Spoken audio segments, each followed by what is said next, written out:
John England was born on March 16, 1666 in Staffordshire, England, to John and Sarah. The England family were Quakers, and John appears to have had a number of brothers and sisters. John's parents passed away when he was young, his mother dying when John was just 10, and his father dying when John was 16 years old. On July 31, 1690, John England married Alice Allen. He was 25 and she was 20. The family settled in Whittington and had 6 children.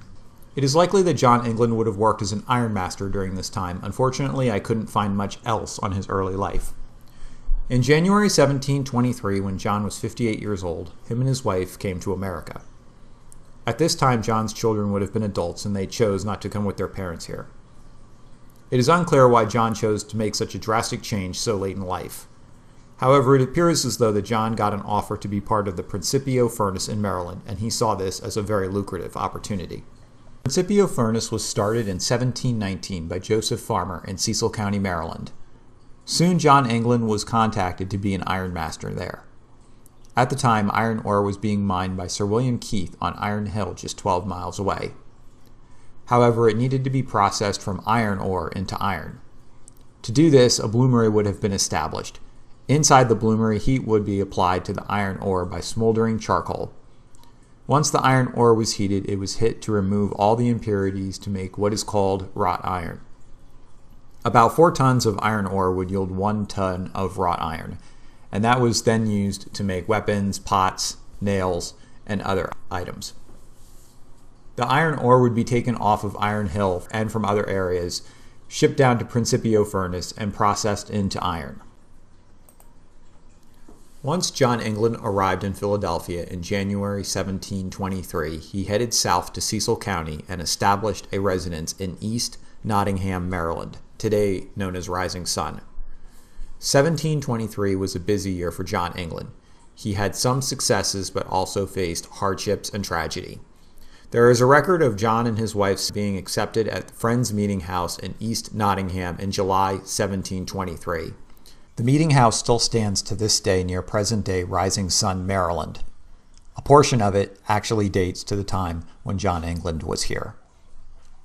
Sadly, on August 22, 1723, John's wife Alice died of unknown causes, although it was likely some type of illness. They had been married for 33 years. John wrote a letter home to his children that their mother had passed away. While John England was suffering personal tragedy, his professional life also seemed to be in shambles. In a letter from Joseph Farmer dated June 25, 1723, Principio is described as being in terrible condition. Joseph Farmer writes, "When I came, I found everything contrary to my expectations on the information. Not only was the bloomery not properly built, but there was also no steady supply of iron ore to feed the furnace. Furthermore, it was said that John England had been extremely sick himself and absent while tending to his wife, and that the people who worked at Principio were on the verge of walking off the job." Despite these insurmountable odds, John England pressed on. It seemed that by September of 1723 he had managed to begin to turn things around. In a few letters he tried to calm the situation by saying, "Our resolution is steady for carrying on our works, for we think it would be too great a reflection upon our conduct to quit a business of this nature." With that, Principio furnace began to turn around and thrive.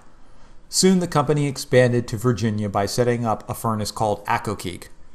In 1725, John England left East Nottingham and moved to Stafford County, Virginia to arrange and coordinate this deal. John England also bought land in present-day Delaware. He established a mill along White Clay Creek in Delaware from land that he had purchased from Tobias Leach on October 6, 1726. John England also bought land near Iron Hill from Sir William Keith. John's interest in Accokeek put him in direct contact with Augustine Washington, who was George Washington's father. This was confirmed in a letter. Mr. Washington raises the ore and carts it hither for 20 shillings the ton of iron that it yields. The furnace is built on a run, which discharges its waters into the Potomac, and when the iron is cast, they cart it about 6 miles to the landing on that river. Besides Mr. Washington and Mr. England, there are several other persons in England concerning in these works. Matters are very well managed there, and no expense is spared to make them profitable.